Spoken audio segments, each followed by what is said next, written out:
All right, ladies and gentlemen, welcome to the podcast. My longtime friend, comedian, writer, producer, actor, the very funny, but like I say, most importantly, my friend, Mr. Mandel. Welcome to the podcast. Welcome to Riffin With Griffin. We tried it before because you have your, let's just talk about the fun stuff first, because you have your project on the Discovery Channel, right? Yeah, I had a special / pilot that aired May 20th called Town Throwdown. Can people still see it? Is it on the website? Is it on demand? It's on. If you go to Discovery Go, it's like that's their app. Yeah. You can watch it. Yeah, Town Throwdown. Yeah, and I think it came out great, man. It's been like the best feedback of anything I've ever done. It's like this hour-long comedic travel show that like shines a light on notorious towns around America with bad reputations. And now we're just kind of sitting here like, do they want to do more episodes? Can they do more episodes? How do you do a travel show where a comedian goes into bars and sporting events in a place where you can't apparently be around people, which makes it difficult? So yeah, and you know, it's kind of weird, right? That like when you look back in history of like major events that have happened in the world and how the entertainment business still thrived, you know. Like all the depressions we hear about, you know, you always hear about, well, Hollywood still survived, or even in the housing crash, it was like, you know, people still came out to shows and people still needed entertainment. This is the first thing that in my lifetime, you know, being a lot, you know, that you're like, well, no, you can't do anything like that. That's a really good point. It's kind of like the two constants are like entertainment and liquor sales. Yeah. Right? Because no matter how bad life is, people need escape. But yeah, like right now, that I think is what's so crippling about this virus is that even if people aren't mentally sick from it, aren't physically sick, mentally there's a lot of sickness because people are just like holed away from each other. All of their usual ways of coping with life are gone. I mean, for comedians, look, we can't perform, right? Yeah, it's a real. You know, the other day I did. I just had Fahim on the podcast, Fahim Anwar, and I just did a comedy show in L.A. It was like outdoors. I saw you promoting that. I think they're even doing it at the Comedy Store, actually. I think they're doing, like, they're setting up chairs in the parking lot of the Comedy Store, and they're just, like, they're trying to do an outdoor show. So I did this crazy outdoor show. Like, if you see the pictures, I'm on a bed of a pickup truck, and, you know, there's weird people spread out in the crowd. But, man, it was so cathartic. I just was like, oh, I missed this so much, and, you know. So, I mean, I think that we'll find a way, but just the logistics of it and the business of it is different now.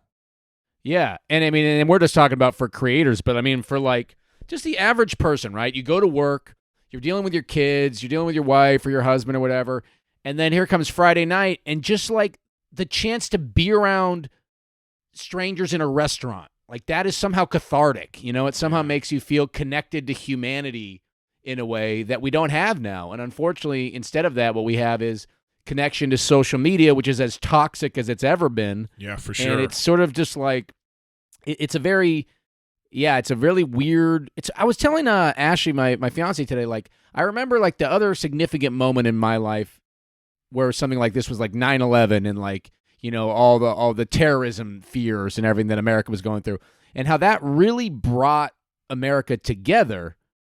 And yet I feel like right now, this is a moment where the whole world is sort of dealing with something, and I feel like things are more divided than they've ever been in a couple lifetimes, probably. Yeah, because there's in my lifetime. Yeah, it's weird how politicized that they're using this virus. You know, at what point, like the downside and the upside to the coronavirus is, one, the mortality rate. But actually, if it was like Ebola, they would have already contained it already because people die right away. There's no, It's just like, so those are the kind of diseases that you think, oh my God, if Ebola breaks out, it's like, you know, that's not the one you got to worry about because they could stop that. If people get sick, they know they're going to die. That stops it right there. You know, with this one, it's like, you know, the death rate is terrible, but it's at this point right now, it's on par with like regular flu.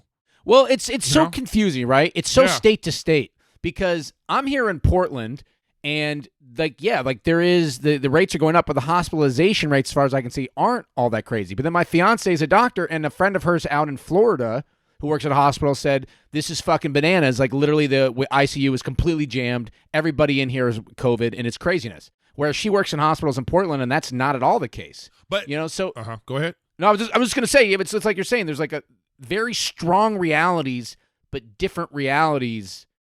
Which and like literally the guy, I just did comedy myself, and I was working with a comedian who is into conspiracies, Sam Tripoli, and his belief about what's going on is completely different than mine. And the only thing I felt uncomfortable about during the weekend was the fact that we were talking backstage. He wasn't wearing a fucking mask because he thinks it's all a hoax.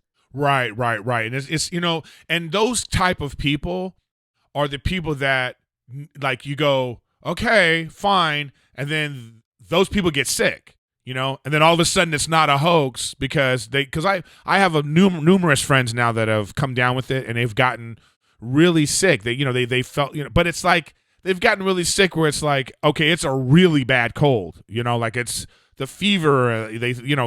I've had regular colds where I've been in bed like, oh my God, I think I'm gonna die, because dude, that's the thing. That's the thing. Like I was saying, like, and by the way, I love Sam Tripoli and I love all this crazy conspiracy stuff. But that's what I was kind of saying to him. Like, even if you are right, where like if we get it, we're not gonna die. Like, there's a fucking flu or something going around like crazy right now, a virus.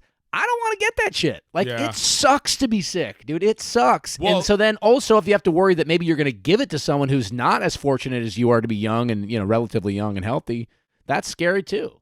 Yeah, I mean, the tricky thing about this particular virus and what we're asking people to do to help combat it, the problem is people are fucking selfish. Like everything you have to do to help stop this virus is for you to be inconvenienced to help everyone else. And motherfuckers don't want to do that. So that's the part that pisses me off. Yeah, I'm so annoyed on Facebook where you see people be like, look, the truth is, if I don't want to be afraid of this and I'm not afraid, then I shouldn't have to be. They're taking my rights. Like, dude, how many times do they have to say it? This is about other people. Yeah. It's so dumb. It's like someone saying, hey, man, I am good at drinking and driving. And I don't care if I die in a car accident. Yeah, but you might fucking kill other people while you're doing it. I mean, it's like, I don't know why that is so difficult for people to understand, but I guess the reality is if there's one trait that all human beings have in abundance and in common, it's being incredibly selfish and not really being able to put yourself in the next guy's shoes. Yeah, I agree but the thing too about it's actually even more nuanced when it comes to this virus is because so what you said about your fiance's situation with her friend in Florida, see, the problem is not even about the virus affecting people. It's about straining the medical system. So it's like they're saying, yes, it's fine that not a lot of people necessarily die, but a lot of people get sick and need medical care. And if all of us get sick at once, we won't have the resources to help everybody, then people could die needlessly. So that's the part that people. So this is what I'm saying is like they're right. So like both sides are right. So the people that are like, this is not that serious. Not a lot of people are dying. Okay, you might be right. And then on the other side, we're saying, yeah, I get that, but the problem is enough people are getting sick that it's straining the medical. We don't want if there's only 3 million beds in the United States, and 50 million people get sick, what are we going to do? But I actually don't think that's quite right, because while people would say, well, look, the hysteria doesn't match the death rate. Look, 130,000 people have died from this, depending on if you believe that statistic, right? Yeah. How many people does the flu kill every year? I think it's 200. No, it's like 200,000. Okay, in a year, right? Yeah, so this it's a lot. In 4 months. I think, I can look it up right now. Just I don't to make think sure. It's that much, but even if it is, just think about this. This is within 4 months, and the whole fucking world has shut down. Yeah. Like nothing like this has ever happened. So people are like, it's not as bad as they said. I'm like, yeah, dude, people aren't going to fucking work. Like, I'm interacting with one person on a weekly basis, and I'm not, like, going to coffee shops. It's like, it's a lot of death rates considering, what would it have been like if we hadn't shut down? Obviously, like, 12 times as high. Yeah. That's my thought. I mean, what do you see in there? So it's in 2019 to 2020. Okay. Oh, yeah, this was a smaller one. Yeah, it's like between flu deaths, 24,000 to 62,000. Right, in a year, and it's 130,000, and we've shut down the world. Yeah, but I've seen other ones where it was like it was way more. Yeah, well, that's on samtripoli.com. But even still, but like flu hospitalizations in 2019 to 2020 is between 410,000 and 740,000. I know. I heard that too, and I was like, motherfuckers are going to the hospital with the flu? Yeah. Well, again, though, check it out. That's also what's happening.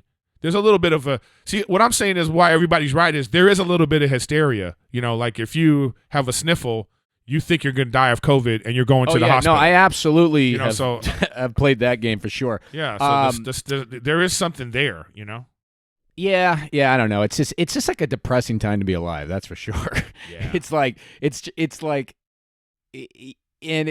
The reality is like when people are saying like, oh, we opened too soon, you know, which I think is true on a scientific level. Well, look at this. There's like 4 states that I saw a thing on the news today, actually today talking about this, that there are 4 states that have beat the curve that are trending down because of what they did. Connecticut is one of them because they mandated that everybody has to wear masks. They didn't open right away. They waited two extra months before they decided to open, and now they're fighting it, you know? Right. The problem is it's just so hard for us to do it. I mean, I even feel myself, you know? Like, I'll try to wear a mask all the time. Actually, this is so funny. Like, my fiance comes home, and we only have, like, one, like, door thing, so I got to come down and let her out of the garage. And usually I get in the elevator with a mask, and then when I let her down this morning, I didn't put one on, and then some guy got in the elevator without a mask, and I was, like, this close to being like, hey, dude, don't get in the fucking elevator if you're not going to have a mask. And, like, as it was about to come out of my mouth, I'm like, I'm not wearing a mask. I'll just shut the fuck up. The mask thing, I hate it, but here's the thing about the masks, okay? The masks are like when your mom asked you to make your bed when you were a kid. It's fucking annoying, okay? Oh, it's annoying. Yeah, but you do it. But what I'm saying is people telling you to put on a mask, they got to remember that shit. Like I was at the at the coffee. Well, it's like when someone says you have food in your teeth. I pulled up to the Coffee Bean drive-through. I'm in a drive-through, okay? You know? And I'm glad to pick my and the guy slams the door shut and he's just banging on the glass. You know, you have to put on a mask. You know, the way he did it, I was like, go fuck yourself, okay? Yeah. I'm just saying, just the way he approached it, I was like, I get it, but you're also being a fuckhead. You know what I mean? 100%. You know, so I'm just saying, like, it's like, hey, that's the hard part about it, like a double-edged sword about it, right? You know? Have you ever walked in a dog and like the dog takes a shit and you're like, fuck, I don't have any bags, and you just kind of try to leave it, and someone comes up to you and it's like, pick that up, and you're like, yeah, I hate when there's dog shit on the ground too, but still, fuck you. Yes, man, that's exactly. Like, I picked up 1,000 dog shits in my life. One slides, and you're gonna fucking make me feel like I'm Charles Manson. It's really challenging. Yeah. Interpersonal communication and how people. You know, like I'm saying, I'm not saying like yes, you have every right. Like if you're at a business place, and you're like, hey, you can't come in here unless you have a mask. I mean, I just feel like there's a way to approach it that like I don't think it helps. Like, all I'm saying is this. It doesn't help that you're being a fucking dickhead when you're asking people to put on a mask. Like, no, hey, check this out. You're right, but do you want to be right, or do you want to have a better situation that's happening right now? Like, being so right is not the end all be all. And it's also like, I love seeing this in myself, the hypocrisy of when I'm willing to be right.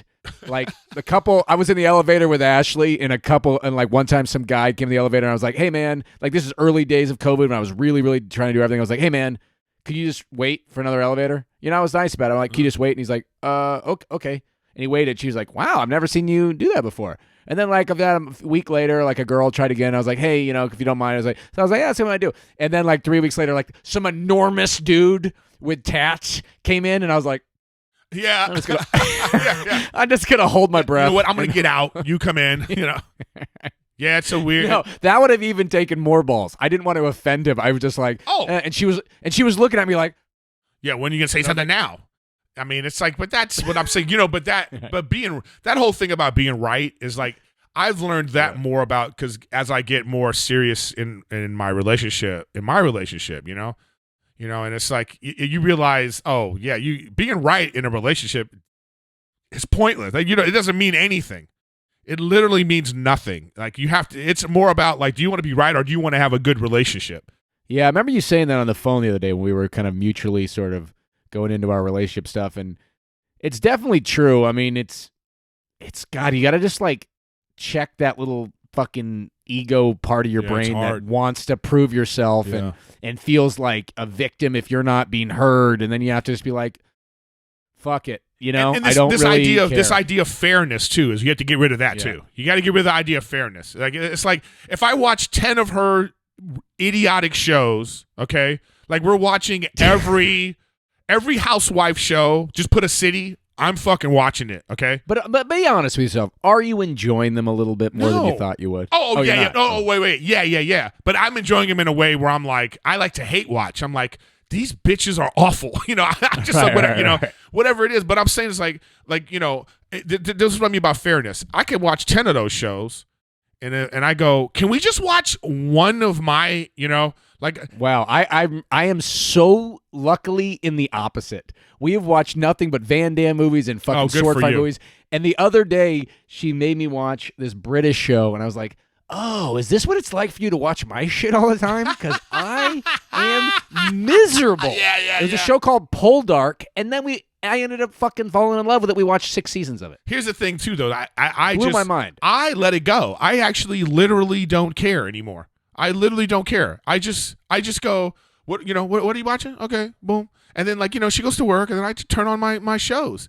You know, but the other thing is, like, we have different tastes, too. So, like, you know, that's just one thing. You just go, okay, when you have different tastes from someone, like, you know, she doesn't like violence at all. If there's well, at that point, it's like I can't watch anything then. Yeah, like, pretty much that's all I like to watch. I know. So then you just go, okay, you watch that. And I just put my iPad, put my headphones on, you know, hold her hand while she's watching her thing, and then that's. Oh, that doesn't piss her off. No. I hate when she watches something of mine and she's on Twitter. That makes me angry. No, we work it out because if she knows I don't want to watch this, it is what it is, bro. You know, it is what it is. But you know, I want her to fake. I want her to fake the orgasm of enjoying the shows I'm making her watch. I need her to pretend like she really enjoys blood sport. No, but I need her to sell it. But you know, I think about it. Sometimes I realized the other day because I actually have some I did something the other day. Rachel's grandma is in like a retirement home in Florida, and she can't go out and she can't see people. So her family every Sunday does a Zoom call. You know, with so there's 7 or 8, 9, 10 people, nice. And they Zoom, and her grandma loves it. And what Rachel's family has done is everybody makes a video and they play it on the Zoom call. Like, so it'll be like a theme. Like the last theme was like everybody makes a cup of coffee the way they make coffee, and they played it for the grandma, and she made. So Rachel was at work and she wasn't on the call, so I was on the call and all her family's there, like her immediate family. So while on the Zoom call, I said, "Hey guys, can I ask you guys, a question? You know, it's her mom, her dad, her grandma, all the important people in her life." And I was like, "I have intentions of asking Rachel to be my wife, and I just want to know that if you guys are okay with that." You know, it was like so nerve wracking, and like, you know, it was like I was like nervous, but I thought this is the only way you could do it right now. You know, it's like I can't necessarily go to her parents' house. I mean, you know, I don't want to get down. You know, I mean, I already had like a scare where I went and got a COVID test and I came back negative. But like any little thing, you're like, you know, oh my God, am I? So something up. So, but anyways, you know, so I'm at that point in a relationship now, and it's just. But like I say, what I've realized is like I've just let a lot of things go that I would not have let go before. You know, like so I feel like I'm a whole restaurant, and Rachel's the customer. You know, and, you know what I mean? And like, so I'm the chef, the waiter, the busboy. She's got you in a good place. But don't leave us in suspense. What did they say? Oh, they were good. Her mom and dad called me after. Oh yeah, great. I should tell you that. Yeah, it was great. Everybody had a great response. Her grandma called Rachel later and was like, "I'm so happy," and all this kind of stuff. So I thought you were gonna say they said no, so now I got to get COVID and ask them again in person. I know. I was like, "Hello." I know, for real, dude. No, but it worked out. It's working out great. I did the same thing with my fiance's parents, and it's such a funny thing because like I always kind of thought like, well, if they say no, yeah, what are you supposed to do? I'm still going to do it. Yeah, that's what I know exactly what you mean. It's like, oh, this is a formality. like, oh, let me make it clear. I don't give a fuck what you think. Like, I'm not getting back on Tinder because you don't like me. That's what it is. It is what it is. Dude, so let me tell you, this is such a funny thing that just happened to us. So like 2 months ago, we were like, just like the girl next door was playing her music super loud. And it was just like really like just during the day, and I'll take a nap like every day, so it's just fucking annoying, you know. You just heard it in there. So finally, finally, after like 3 weeks, I was like, all right, I got to go over there, you know? So I went and asked her, can you please keep it down? And she came in super hot. And she's like, I can hear you guys having sex. And I was like, oh, okay. You know, I was like, I mean, I didn't expect that. You know, so now I'm just like, well, what did you hear? You know what I mean? What kind of shit? Like, what do I sound like when I'm having sex? It's like, you know? it sounds depressing. That's what. Yeah, exactly. Unfulfilling. That's what it sounds like. It sounds like one person's jogging and the other person's making no noise at all. Hey, that's probably what it sounds like. By the way, if you can hear her music, of course she can hear you. I didn't think about it like that. I didn't know, you know, and then I was like, I mean, I don't think I'm talking out of turn here. I don't think Ashley would mind me saying this, and it's not because of me. She's loud. She is loud. You know what I mean? She's one of the louder women I've ever been with by far. Like, that's how she gets down with it, right? So I was like, said to her, I'm like, we got to be quiet. You know what I mean? We have to start being quiet. And sure enough, she started being quieter with music. We started having sex quieter, And then it got down to there was no sound at all, and we thought she moved. Right? So we were like, she moved because we don't ever see her and we never saw her before, but we don't hear any music. It's gone from really bad to perfect, right? Over the weekend, we had sex and Ashley was super loud. The next day, bam, music right back up. By the way, it was up for like 3 days, and I was like, fair play. I'd have done No, but what I'm saying is now what you're realizing is the music was loud because of you. That was her. It wasn't like this rude lady is like, I'm going to play my music. No, she was like, I'm tired of hearing sad sex. But speaking of sad, I said to her, I was like, when she said, I don't hear you guys having sex, I wasn't thinking, I go, oh, we don't hear you having sex. Oh. And I was like, oh. Dude, what are you doing? And I wasn't trying to be a dick. I was just sort of like trying to clarify. Is she like somebody that you would look at and go, that person probably doesn't have a lot of sex? So then I was like, oh, so you're just putting on loud music and dancing alone. I can't. Oh, you're rude and disrespectful. Well, anyways, look, one of the reasons why for the people watching, why I had Mo come on the program is Mo is one of my friends and one of my Jewish American friends. And this last few days, there was a big dust up in the universe, in the Twitter universe with Nick Cannon. He was on I think it was his podcast, right? Yeah, I was on his podcast, Cannon's Class, and he had Professor Griff from Public Enemy, who was kicked out of Public Enemy in 1989, I believe, because of rumors of or saying anti-Semitic things. Oh, even back then, anti-Semitic things. Shit, he was, yeah. So he was. 1989's the number. Another right. summer.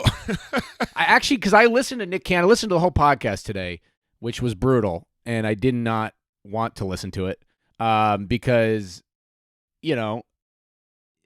What he was saying was hurtful, and I didn't like hearing him say that. So this is where we're getting at right now, but you're skipping over. Let's just sorry. No, it's fine. Yeah, so Nick Cannon had and since then there's been repercussions.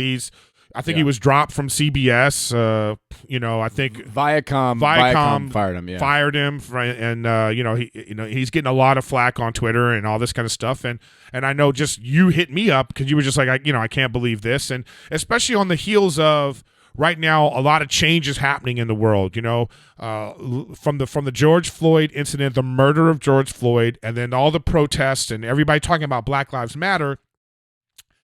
A lot of things have happened. Like the Washington Redskins they're changing their name. Right. It's great. So it has to carry over into all walks of life. And this is what you were upset by this, being Jewish yourself and the comments. So you have, feelings about it. And so now where everybody's caught up. It started like about a month ago, I think it was. Ice Cube was tweeting all kinds of stuff about the racial things going on in America, as he should, and as everyone should, of all walks of life should, as I did, as you did, as everybody did. Because, look, the sentiment Black Lives Matter is something that I and anyone with a brain can say with their complete heart and conviction. You know what I mean? Everyone can get behind that. Let me put it this way. Anyone I want to know can get behind the sentiment of Black Lives Matter 100%. And if you can't, I don't want you in my life. I don't want to know you, right? So it was this part where it was kind of like I was watching something with Ashley on the news, and they were showing how people had put a mural of George Floyd in Yemen. Fucking Yemen. Yeah. You know what I mean? So it's like this beautiful moment where it's like people are like, this is fucked. These people are being treated like shit. These people are being killed. And we need to come together, and the world stood up, right? And in the middle of that, Ice Cube tweets out some fucking Jewish conspiracy theory shit, and it's just like, whoa, that's a weird thing to do when everyone I know, Jewish, not Jewish, is echoing support as they should for this movement, right? So it's weird. And what was even weirder was just being like, there's not any repercussions for that, right? Like none. At the same time, when we're living in a world where anyone could have said something 15 years ago, and if it comes out, they're fired, right? And so Ice Cube says that, none, no apology. Guys like even, what's his name? Who's that Jewish guy who's a sports ranter, comedian, Michael Rappaport. Who's the Rappaport? He even came out and defended Ice Cube, which was sort of like, okay. All right. So then, like, flash forward like 3 weeks later, Chelsea Handler tweets out a 10-minute video of Louis Farrakhan on the Donahue show in the 1970s, right? And it's a 10-minute clip. I watched the whole thing. She said, this actually makes a lot of sense to me, right? I watched it. Makes tons of sense. It's a really, really well-put description of racism in America. Really, really well put. The problem is, Louis Farrakhan has said incredibly horrible things about Jews and gays. So for Chelsea Handler, a Jew, to say, hey, this makes a lot of sense, that's like me saying, hey, Eric, did you hear what Hitler said about tariffs on imported goods? It's really smart, his tariff strategy. Oh, I guess he's done some other stuff too, but I'm not going to focus on. So for someone like Chelsea Handler, who since apparently apologized for this, but she says, oh, look at this great thing Louis Farrakhan says. And then the next day she says, I guess there was some LGBTQ thing that passed in the government. And she's like, isn't this great? I'm like, yeah, it is. You know who wouldn't think it's great? Fucking Louis Farrakhan. Right. Like, at all. Like, would hate it, right? So it's just... Yeah. Anyway. No. I get it. I hear you right now, and I just want to go. Yeah. I want to bounce off of you right now because like I know you very well, and I've never. Sorry, I don't mean to rant. on it. It's just sort of like I feel like it's fine. I feel like emotionally hurt by this stuff. Yeah, today, that's what I'm saying. So let me finish. Yeah. Let me get to it. Yeah. That's what I'm saying. So I've known you a long time. You know, usually when we do things like this, you're in like this like really obnoxious performer mode, and now you're in like right now. This is like I could tell. Well, fuck you. Suck my dick, and now let's get back into it. I'm just saying, just being 100. So now, I can tell that you're very much. This very much is touched you. It's very much has upset you and moved you because because the sentiment of it I feel is, hey, we're talking about Black Lives Matter because to me, what Black Lives Matter, it's not just about black people. It's it represents. Because the word that's missing from it is two. It's Black Lives Matter 2. Right. And then you can extrapolate that to Jewish lives matter, Indian lives matter. That's the whole point. The point we're trying to say is like, that's the it's the principle that matters. The principle. Equality, right? Equality. And that's the beauty of this movement, that what everyone can get behind is these lives matter. These lives matter. Because equality matters. So when people then say, well, fuck those guys, you're like, so you don't even believe in you don't even really believe in equality. Yeah. You just want things to be better for your group. Right. Because then who can get behind that? That's just humanity's problem in a nutshell. Right. So, right? And as a Jewish person, you feel that the Jews have just been like, passed over. Like, hey, hey, hello, what about all these anti-Semitic things that are being said? Let's have some outrage for that too, right? Okay, yeah, I'm going to make it very clear. I'm not saying Jews have been passed over in terms of civil rights, equality, anything like that. I'm just saying it seems to be this weird thing that I can't explain. Why then you have Deshaun Jackson, the guy for the Eagles, who, I mean, somehow still has a job, even though he Instagrammed a quote of fucking Hitler. Of Hitler. And it turned out it wasn't even Hitler. He was incorrect. It was something. So it's like, it's just so weird to me that at this time period, why do these things keep coming out, right? It's really weird. And then Nick Cannon decides to, for who knows why, at this moment in history decides this is a good time to talk about, amongst a lot of other stuff he said, that Jews control everything and Jews aren't actually Jews. And it's like, why would this be the moment to do that, right? And not to mention, a lot of what Nick Cannon says, you should listen to it. It's all about how, like, white people are savages because we're jealous that we don't have melanin, and that makes us unable to be compassionate, and that's why we want to kill. It's like literally hearing Sam Tripoli describe to me why you shouldn't wear a mask because this rare source that he's quoting, it's just conspiracy theory nonsense. And unfortunately, it sounds like someone, if you listen to it, make up your own mind, but it sounds to me like a guy who's read a lot of Louis Farrakhan, a lot of different people, and is just sort of like piecing these things together without realizing, and this is what quite a few writers have come out with. Jameel Hill wrote a great article about it, which is like, these are like things that have been used, these kind of conspiracy sort of eugenics-y theories are exactly what's been used to propagate white supremacy. Yeah. And to subjugate black people. So it's like, why would you, in a million years, take those horrible, horrible ideals and then flip them? And right now, it's just kind of... Anyway, so Kareem Abdul-Jabbar wrote an incredible article that came out a couple days ago where he basically called out Ice Cube, and it was just like, what the fuck? Like, why are people doing it? Like, this is not the time for that. And he said something that I think is really, really true and dangerous. He said, if people don't call out all types of injustice, we're going to get an apathy towards injustice in general, where everybody's group is going to be like, I don't care about that group because they don't care about my group. And that's a really, really sad, scary thing that could happen if people don't tread lightly. Well, one of the things that I've been thinking about because of this is, like if I said to you, like, what do we all have in common? And I'm like, well, we're all human. So because we're all human, we should think this way. Like, you would find that ridiculous. I think most people would find that ridiculous to think that we're all human beings, so we all think the same. We know that that's not true. We don't all think the same. Well, we don't, and yet we do. Like, I would say 99.9% of the way we think and feel is the same. But I know, but what I'm saying, priorities and everything. I know, but what I'm saying though is that, but it's not just simply because we're human beings. It's like, when you look at like, why are we similar? We're similar. The human beings wouldn't even be the first thing that we would mention. Like if I said, like, how are you and I the same? We wouldn't even count human beings because it's so such a common, right? What I'm trying to say is, I don't understand. We don't harp on being a human being like a lot. We don't make that the thing we use in arguments. Yeah.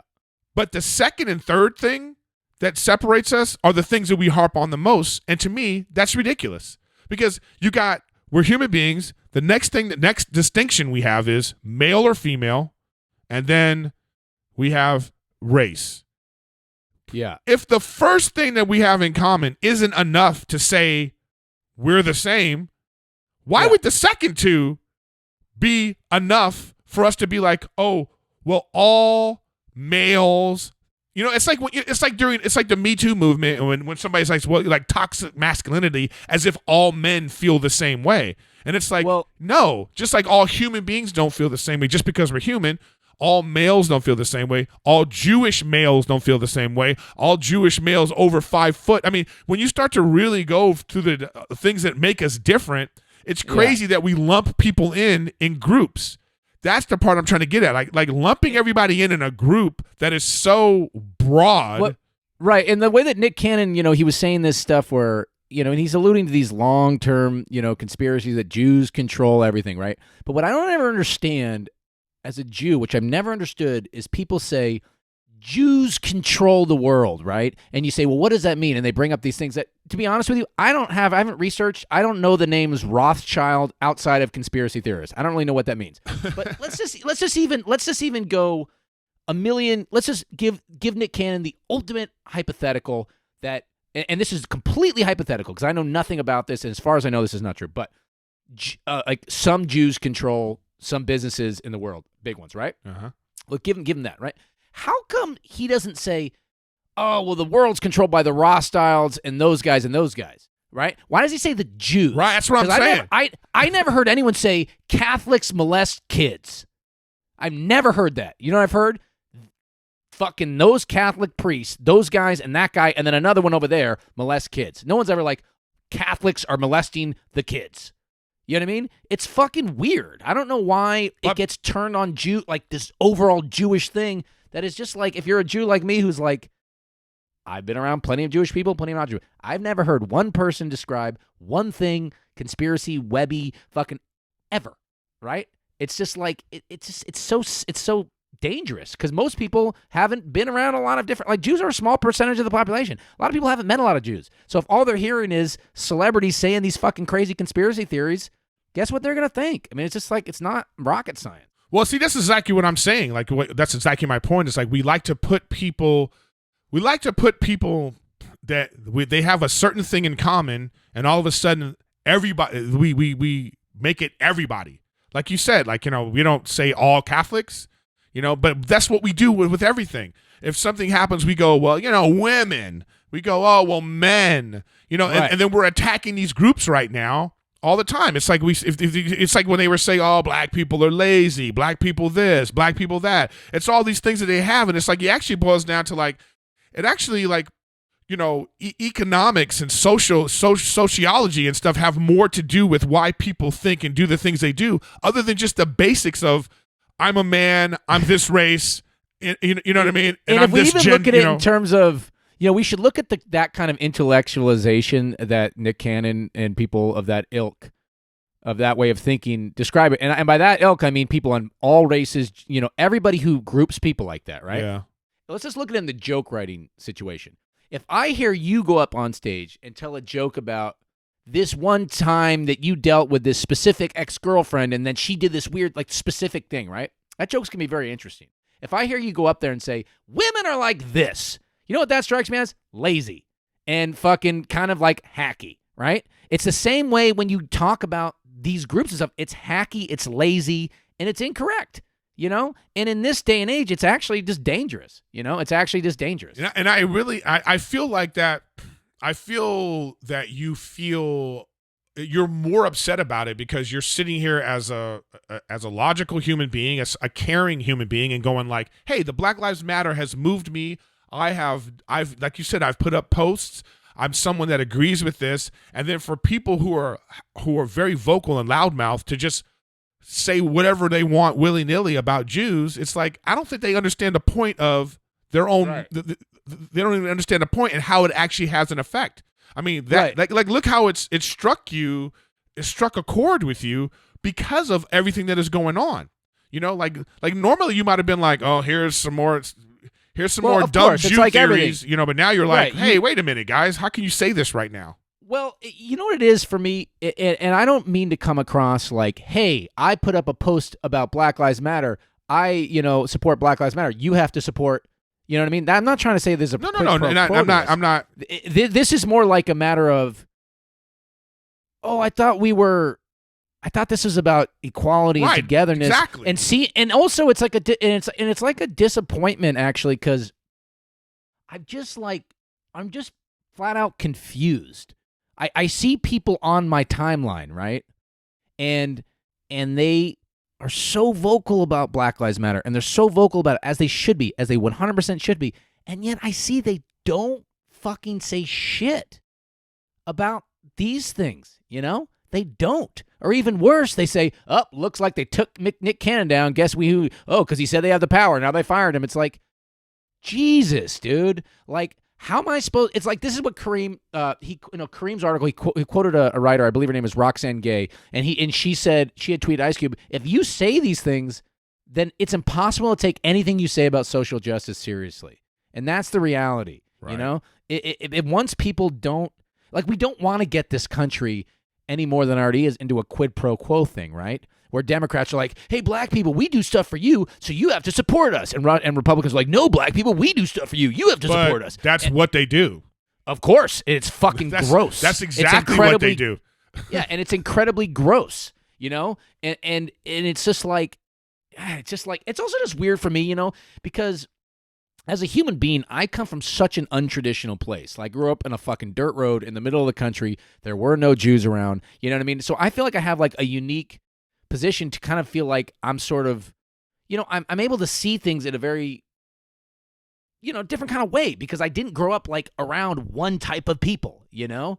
And I can honestly say, like, to me, what that says is, I'm a Jew. If you're a black guy who grew up in the 80s in the Bronx, where my dad lived in the 60s and then moved out of, and then black people moved in, and who knows? I don't know. Maybe Jewish people own the buildings there now. I don't know. So maybe you had a bad experience with a landlord there. I can honestly say, because I think that's how a lot of like racial kind of theories come. People have like one experience and they're like, that's what those people are like. You know what I mean? I'm just guessing.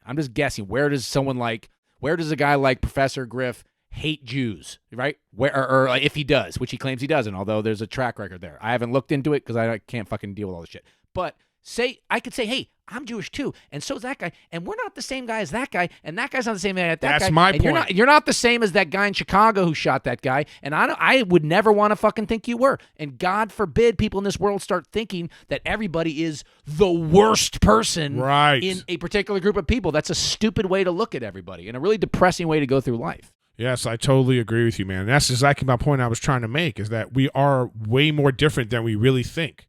And it's like you can't just use the top 3 things, the first 3 things on a list that make everybody the same. We're human, we're male or female, and then whatever our race is. Those are the top 3. Those are the when you had a list of, you have to describe how everyone is, like, that's going to be the first 3. That's not enough to determine people's, how they are. It's not enough to determine their morality. It's not enough to determine like how they think. It's just one section. So the fact that we use those things so much. Those are the things we go to all the time, where it's like, all men are toxic. Oh, well, all women are crazy. Or like, it's whatever these things that we say, it is dangerous. Like, not as comics, we use generalizations sometimes because it's for effect. It's like, it's funny and whatever we're doing. But like, this is like real life going on. This is like, it's affecting people. Like, people's words have effect. And that's something I've thought about in my own comedy, like coming up when I did, like saying whatever the fuck you wanted and saying offensive shit was like, I thought it was hilarious. And that was basically, and it's sort of like, I'm at a loss with how I feel about it. I don't think it's okay to do, because it clearly affects people. Yeah, well, I mean, it's like, but again, with jokes, it's like it's a weird, it's a fine line. It's a tricky one, because like, but people that just makes people write. That just makes people have to write better. You have to write better jokes. Yeah. Like, I look at some of the jokes I used to tell, and I'm like, I don't support. This never came from a place of malice. It just came from a place of lazy and untalented. You know what I mean? So just trying to tell a joke that, people would fucking laugh at, which isn't enough anymore. I think you really have to think it through more. But, fuck, I was gonna say something. Oh yeah, this is what I was gonna say about grouping people together, right? Uh-huh. Like, if I'm in America, right, and I meet someone from Arizona, I don't give a fuck. But if I'm in Germany and I'm in a bar and I meet someone from Arizona, I'm like, oh shit, I'm American. Holy shit. We have so much in common. Yeah, we're here. Yeah. But then you go in, you're like, I don't give a fuck where you're from. But you know what I mean? It's like, that's what I'm saying. It's so weird. Yeah. Like, so the idea that like all Jewish people are like other Jewish people is only, and all black people are like other black people, or all Mexican people. It's only accurate when you look at it from this enormous vantage point. But when you actually go down there, you're like, oh, you're from Arizona, I'm from here. We don't have that, whatever. We're not. Yeah, there's like, when you really start to think about how, like, the things that, what I'm saying is, when you look at someone and go, what are the things that you have in common with a person? They actually have nothing to do with, like, the core things. Like, you might gloss over, like, well, we're both this, but then it's really these other things. It's other, like, how you grew up, where you grew up, or how you, like, what you think about, like, like, are you outdoorsy? Are you indoorsy? Do you like, do you like movies? Or you hate movies? Are you into technology? I mean, there's so many, the litany of things that you could really look at to be like, this is how we are the same and this is how we are different, go far beyond race and gender. But these are the 2 things that recently we just are like beating down the door, and all they talk about is those things. And it's just, right. It is dangerous.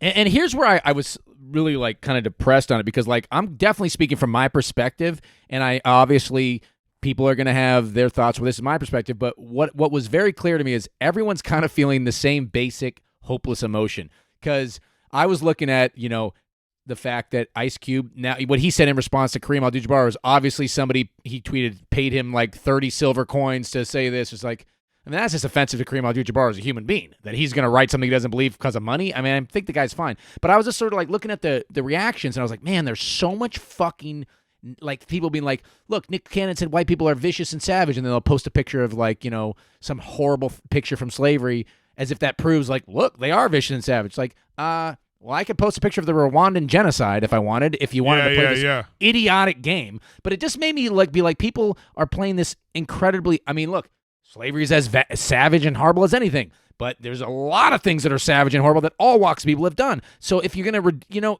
people are using these things as a way to, like, justify hatred, right? So I said to Ashley, I'm like, I fucking hate this country right now. Like, I love this country, but I fucking hate this country. And then I saw somebody write, so they fire Nick Cannon, but the cops who shot Breonna Taylor are not fired. I fucking hate this country. And I'm like, man, so crazy, you know? It's like what is true is right now people are so frustrated.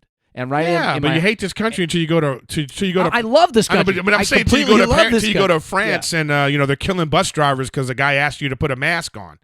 No, I mean that's and when I have those little thoughts where I'm like literally the whole TV show I have on Discovery is like about loving America and finding the good in all these places, and yet when you get lost in this, I think it's like you get lost in you're in your apartment, you can't go out in the world, you can't interact with people, you're away from everybody, you're looking at social media and it's nothing but hatred, and you're like, shit, man, like people fucking are just like at each other's throats, and it's just like the last thing you should be doing is throwing gasoline on that fire, right.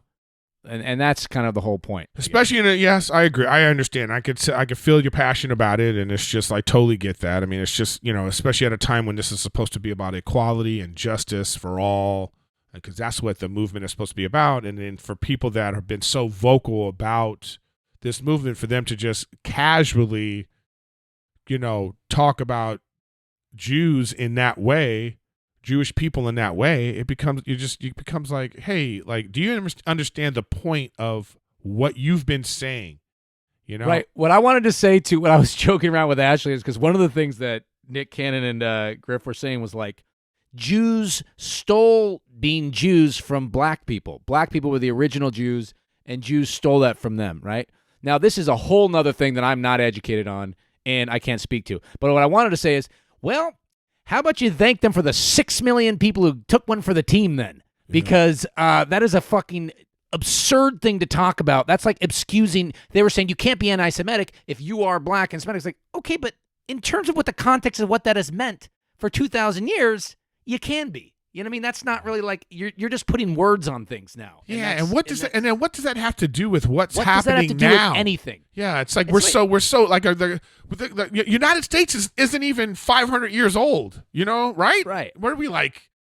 Wait, this is it. Yeah, no, it's like what 200. Yeah, I'm saying like there's plenty of history and past that people are from all over the world, and so many things have happened. I mean, people. Dude, you know what's fascinating too? I grew up with my mom is like a super duper like liberal hippie who basically is the kind of person where any indigenous person, African, Latin American, Chinese, any person who's like like whatever that means, indigenous, whatever, the hippie people throw around that term. She always has like this, like they're the ones who are in touch with the earth and they're whole and they're pure and they're good. And I'm reading this book right now. It's a fucking amazing book, although I don't know what it's called because it's on Ashley's Kindle. But it's all about the Indian Wars in the American West. And what they talk about is the Indians. The whole weird thing was the white people created this idea that Indians were only violent when it came to white people. And so the way that they approach them was like, if white people do this, and that's how it is. What they didn't take into account is these tribes had been warring with each other for thousands of years and were built around warring societies, So it's just sort of like, it's this fascinating thing where you're like, dude, humanity is a dark beast.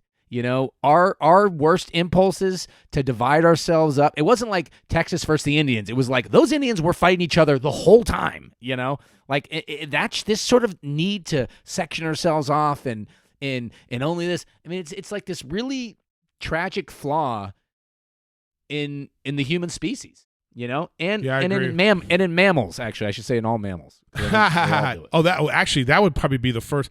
Actually, if we have to count what we have in common on the planet, we'd be mammals, we're a mammal, and then we're human. We're, it's like, that's. Ugh. But this thing about, it's funny that you say this, about you brought this up about Ice Cube and Nick Cannon saying these things. And then I think about how they changed the Washington Redskins name. But that was something that we just were fine with for so long. Why were we fine with it? It's unbelievable. Yeah. I know, but in the same way that people are fine with what you're talking about right now about why isn't anybody saying anything about this stuff about Jewish people? We become programmed to think that like only the squeaky wheel gets the noise. It gets the what is that? The squeaky wheel gets the oil. Squeaky wheel gets the grease. Yeah. So I mean, I feel like we're all culpable. Yeah, we're all culpable. I mean, I remember seeing a first-person example of that in growing up. I used to always say, like, if somebody screwed you over, I'd say, "Oh, you got gypped." I never even occurred to me what that meant. Like, you got gypped, I just say. And then I remember I was with some kid one time in high school, and he said, "Oh man, I got totally Jewed." I was like, "What the fuck? You can't fucking say that." I was like, and then I was like, "Well, gyps. Well, that's just saying gypsies. You know what I mean? Who also got slaughtered in the Holocaust." So it's like I didn't even realize I was doing the exact same thing. Yeah. And that's like the problem with like life is that like, there's probably plenty of things Nick Cannon has said that are great, and there's probably plenty of great things he's done for his community, for fucking, just people. Like, right? Like Nick Cannon's clearly a smart guy, right? So, but everybody has like good and bad impulses, and it's like this really fucking weird thing that I don't even know what my point is, but just like you're saying is like, yeah, we're all culpable. We're all victims and oppressors. That's the reality. And that's kind of what Jamil Hill's article was, when she was saying just because African Americans have been so much the victim of racism doesn't mean they're desensitized to also being racist. Being racist, yeah. 100%. And that's like a weird for some reason that's a dichotomy that is like isn't really said. You know what I mean? But like, just because you've been abused, and that's not about black, white, anybody. If you've been abused, doesn't mean you're not going to go abuse somebody.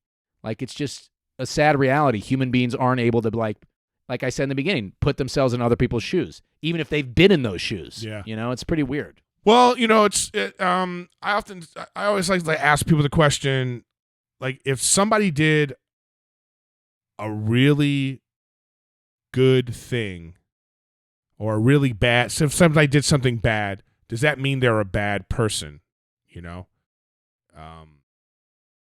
Sometimes some people, depending on how bad it is, like, can people make mistakes? But in the same way, though, if somebody does something good one time, doesn't mean they're a good person.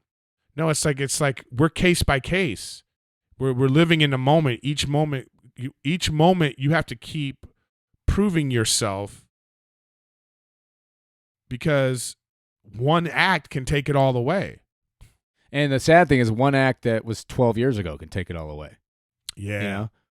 But, like, to echo what you said is like, look, I think because first of all, Gandhi, probably the most famous person in regard to peace outside of Martin Luther King, in his biography admits to beating his wife at one point in his life, right?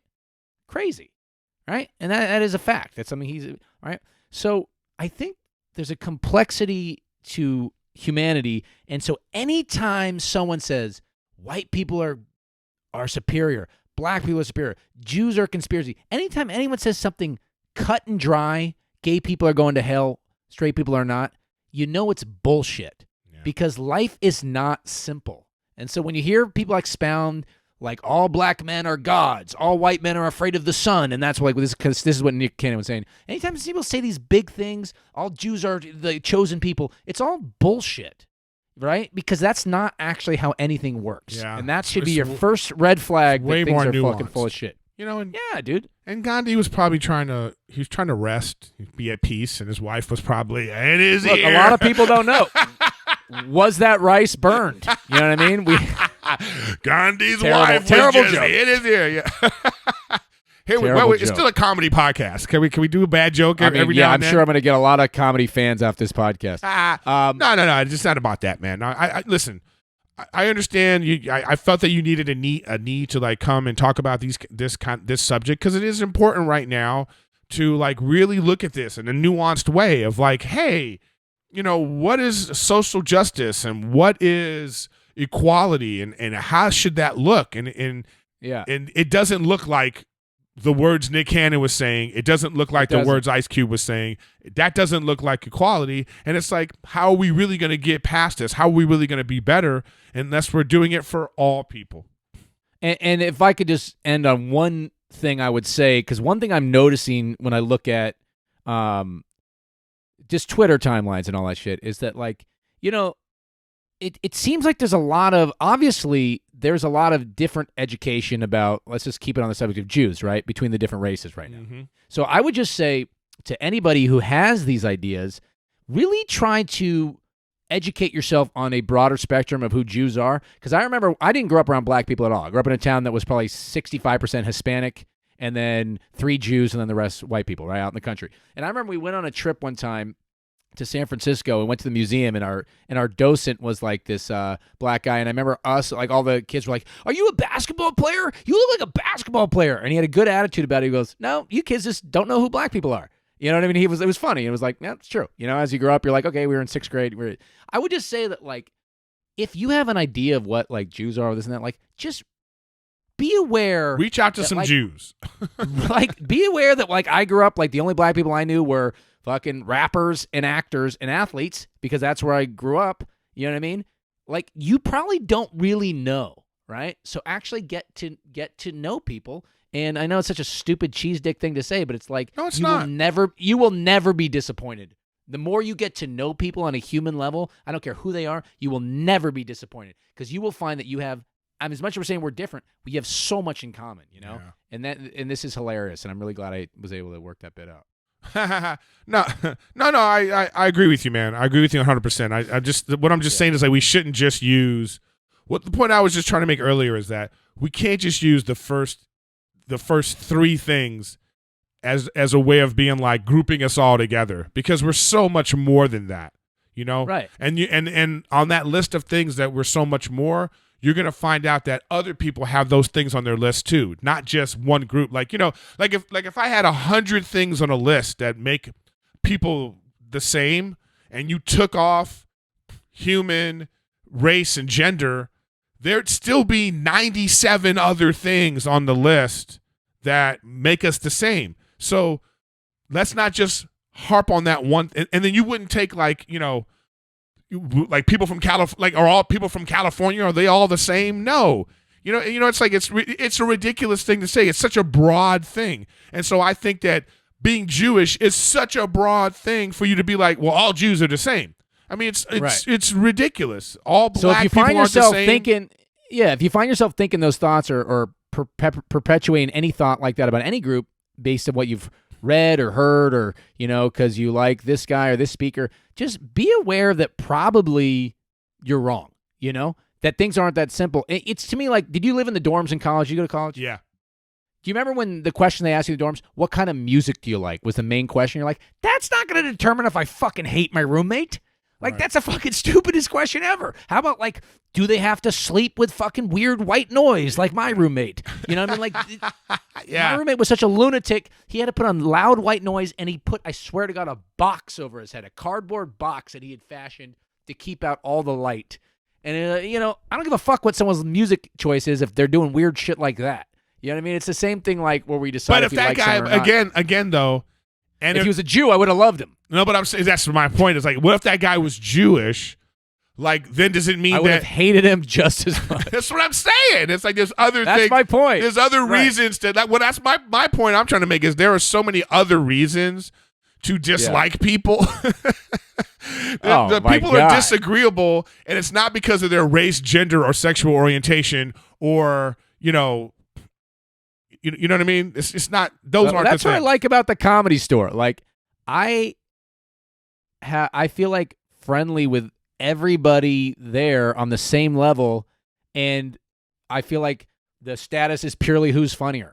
You know, like, I have no feeling other than that. It's funny you say that. I was thinking about that today. It's so funny you say that, because I was thinking about, I wanted to talk to you about this anyway. What we've already talked about, I was thinking about the things that I wanted to say, and I said them to you. But, like, when I think about the things that, say, you and I have in common, You know, those things are so like being men. I wouldn't even mention that. You know, being human, I wouldn't mention that. You know, you looking exactly like my dad. It would be like there's so many other things that, you know, that are. It's just again, it's just more nuanced. You go deeper, and as comics, that's the one thing we have in common. First is that we're people that want to be comedians, and then there's a whole litany of things on that list that makes us, you know, the same and different. And it's like it's so much more than just race and gender. And I just feel like I feel like the world is caught up in race and gender, and they make it all about that. And it's like, yo, fuck you, man. There's so much more going on in this world right now, and you're making it about this, and it's just it's not right. It's exhausting. It's fucking exhausting, and it's like it rings false. You know what I mean? And it's like when you see a comedian and all they talk about. And look, I have been guilty of this myself plenty of times. All they talk about is their race. Boring. And it means they're not very good, and they're not really actually thinking too much because they're just taking the easiest fucking identifiable things, you know? Yeah, well, I don't necessarily agree with that, but hack, you know, I don't necessarily agree with that. I mean, I think that, you know, I think that comedians forget that they're supposed to be entertaining, and they're supposed to be entertaining to the people that are in the crowd, not to other comedians. I think that comedians worry too much about what other comedians think, and most comedians aren't funny. Most comedians are like, it's a small percentage of people that are really making it, like in the way that everybody thinks that they want to. But we forget that we're entertainers, and there is, you know, I don't mind the blue collar guys speaking to their audience in a way that they speak to their audience. I don't mind that either. I'm just saying that, like, I'm just saying you should be able to talk about variety. Like, I'm going to respect a comedian if they can make a variety of topics funny, as opposed to if they can only make one topic funny. Right. But if you can talk about one topic for an extended period of time, there still is an art form in making that entertaining and hilarious, even though you're just talking about this one thing. I mean, it's just more like we just disagree on what we think, you know, and that's the thing that makes comedy so thrilling to do. Is like there's so many different ways and approaches. There's no right or wrong way, in my opinion. But anyways, you know, we've been talking a long time, and I'm glad you came on and talked about this. I mean, I think it's important, and the main message that we're trying to get across right now is that, you know, it's equality and justice for everyone. That's what Black Lives Matters means, and it's just it's a lightning rod. The black people, it's a lightning rod because it's so visible of what happened. Like that George Floyd tape changed everything. Because these things have been taped before, but there was something about this one. There was something about this one that I think woke up the other people in the world to go, okay, this is actually worse than we thought, or we didn't realize how bad it was, and this can apply to everyone, and let's do something about it. But we have to make sure that we do it for everybody. Like anyone who feels the need to say like all lives matter after something is like an idiot, because I never in a million years would think anyone who's saying Black Lives Matter is implying Black Lives Matter more than Chinese lives. Like only an idiot feels the need to say that. I mean, in a million ways I don't say that. It's just sort of like it's almost like that's where the confusion comes, because it's so without saying that if someone says Black Lives Matter, they're talking about equality. They're obviously saying Black Lives Matter. But what they really mean is, of course, obviously all lives matter. Like, duh. Right. You know what I mean? Like, that's obvious. I saw so that's when you see that, you're like, oh, wait a minute. It just means Black Lives Matter too. You know? Right. But it's like, I thought we were all on board. That was the right. And that's the passion you feel for it. It's like, listen, you were on board with this as a Jewish person. You were like, hey, I'm on board with this. And then when you see these kind of things being said about Jewish people, you're like, hey, aren't we on board with equality? What's going on here? Where's all the outrage? Where's everybody? Where's all the people who were trashing, who are like all the energy for Me Too should be the same energy for this kind of stuff too. It's like me in the elevator. I'm pissed at people not wearing a mask, but if I'm not wearing a mask, don't fucking give me a hard time about it. You know what I mean? It's like that's basically what it all is. Yeah, right? man. So we need it. But what I'm saying is, like, all the outrage that's out there for things. Channel your energy towards, let's make sure we call out all the injustice, not just the selective or the ones that are cool to get likes, you know, or the ones, you know, it's like the one that I feel like sometimes the Black Lives Matter has become a fad, and that part of it has taken over for the point, and the point is justice and equality, and that's the part that I don't like about social media. But at the same time, it's like we got to get the message out. So if the message is out, it's still great. There are changes happening, but it's not enough. They changed the Redskins name for the Washington Redskins. It's no longer going to be called that. So that to me is a branch of, hey, this is how we're showing, like, hey, we don't want this kind of stuff happening anymore. So it has to apply to everyone. Right. And as a final thought, I am 100% against this idea of cancel culture, right? So if Nick Cannon truly doesn't feel the way that this came across and can actually equivocate that, which would be amazing to figure out based on some of the things they did, kind of get out of it, or even come back in a year and say, look, man, I did some other research, I met some people, and not just do like, hey, I met with a Holocaust survivor, and now I'm done with that. Like to actually do something, great. He should get another shot. And you know what? He has a huge platform, so he doesn't need anyone to give him a shot, probably. But I'm just saying that, like, I don't believe that, cancel someone, they should never. But I mean, like, if someone is on the wrong side of something, they should do the personal work in every aspect of their lives to grow as a person. And that's why I'm against cancel culture, because it takes away from accountability. Like, it takes away, like Candace, what's her name? Owens? No, the comedian. Thompson? Yeah, she has a great joke about shame, and it's important. Like we've removed shame from the world, because we just want to cancel people and remove them. We want to destroy their lives, as opposed to them making them accountable for their actions and having them come and be like, "Hey, I made a mistake. This is what happened," and then we go, "Okay, good. We'll give you another chance." No, people are just kind of like, they're caught up in like, no, we have to remove people from society. We have to make sure that they never do whatever they were doing again. Who's that for? It's not for anybody, and it's not realistic, because as a son, as a brother, as a person in a relationship right now with somebody, like as a friend, I've gotten better in starts and stops throughout my whole life, right? Yeah, we grow. And then on our beliefs and everything, like, look, growing up, we used to play this game called Smear the Queer when I was a kid. Everybody played it, where it was whoever had the football was the queer, and you would try to tackle them. And it was horrible. And it never occurred to me that it was bad until my dad was like, you guys shouldn't say that's terrible to say, right? But I was like, I was 13. I was like, I didn't even think about it, right? Yeah, you don't even realize. Didn't even think about it. So now as I grow up, it's like, yeah, you realize how fucking horrible that is, and your ideas about all the, things, and that's just a small microcosm of everything. Things that I said when I started comedy, I don't agree with. Yeah, things that I said fucking things 3 years ago, I don't agree with. I think about that too. It's like, we go, damn, what did I say? It's so like, people need, and if you don't give people the chance to like grow, like, God, I would love nothing more, because I love Ice Cube's fucking music. Dude, I have gotten 2 of his albums memorized. I still play them. I fucking enjoy it, right? I could still play R. Kelly, to be honest with you, and still enjoy some of it. But like, if somebody R. Kelly is irredeemable, I would say, in my lifetime. Maybe in the heavens they could figure it out or whatever. But a guy like Ice Cube, where it's like, fuck, I like this guy as a performer. I would love nothing more than to see him be like, man, I could see where I kind of got a little, that was wrong, and I see it from a different perspective. I would love that. You know what I mean? And I would completely, I'll watch the next Are We There Yet?